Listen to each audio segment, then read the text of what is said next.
මොහොතක් නිහඬව ඔබේ අවට පරිසරයට සවන් දෙන්න. ගස් අතරින් හමන මද පවනේ පවා අද ඇත්තේ වෙනදා දැකපු සිසිලස නෙවෙයි. නළලතින් ගලා හැලෙන දාඩිය බින්දු පිසදාන ගමන් ඔබ හිතනවා ඇති මේක සාමාන්‍ය රසණයක් කියලා. හැබැයි මම ඔබට කියනවා ඔබ මේ මුහුණ දෙන්නේ සාමාන්‍ය රසණයකට නෙවෙයි. පැසිෆික් සාගරයේ ගැඹුරු දියේ යට රකුසෙක් උපත ලබා හමාරයි. ඒ එල් නිනෝ නම් අදෘශ්‍යමාන මායයි. මොකද්ද මේ එල් නිනෝ රකුසාගේ ඇත්තම කතාව? ලෝකයේ විශාලතම සාගරය වන පැසිෆික් සාගරයේ ජල උෂ්ණත්වය අසාමාන්‍ය ලෙස ඉහළ යාම මෙහි මුලපිරීමයි. මේ නිසා මුළු පෘථුවියේම හුලං හමන රටාව සම්පූර්ණයෙන්ම වෙනස් වෙනවා. අපේ රටේ මේ මාසය කියන්නේ මෝසම් වැස්ස වැටෙන්න ඕන කාලය. හැබැයි මේ රකුසා ඒ වැස්ස අතරමං කරනවා. වහින්න ඕන කාලේ පිච්චෙන අවුවක් විතරක් ඉදිරි කරනවා. මේ නිසා ඇතිවන තරප තරංග ඔබේ ශරීරයේ ඇතුළත ඉන්ද්‍රියන් අක්‍රිය කරන තරම් බලවත්. පිපාසය එනකල් ඉන්න එපා. ඒක අනතුරු ඇඟවීමක්. ඔබට තිබහ දැනෙන්නේ ඔබේ ඇඟ ඇතුලේ එන්ජිම රත් වෙලා ඉවර වුණාට පස්සේ. මේ මායාවෙන් බේරෙන්න නම් මේ දේවල් අනිවාර්යෙන්ම කරන්න.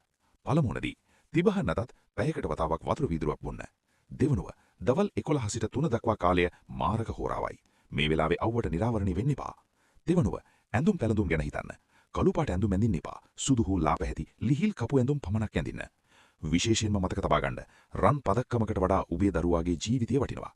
මේ දවස්වල දරුවන්ව අවුවේ ක්‍රීඩා කරන්න යවන්න එපා. අධික හිස රදය, වමනය සහ ඇඟ රස්නේ වුණත් දාඩිය නොදැමීම හීට් ස්ට්‍රෝක් එකක මාරක ලක්ෂණයි.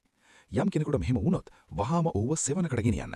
තෙත රෙදි කඩකින් ඇඟ පිස දමමින් උෂ්ණත්වය බස්සන්න. කිලියට සහ බෙල්ල දෙපස අයිස් කෙට තියන්න. පමාව නොවී රෝහලකට රැගෙන යන්න. මේ වීඩියෝව අවම වශයෙන් 5 දෙනෙකුටවත් ෂෙයාර් කරන්න. ඔබේ එක පණිවිඩයකින් තවත් මනුස්ස ජීවිතයක් බේරගන්න පුළුවන්. අපි මේ කාලයත් ආරක්ෂිතව පසු කරමු.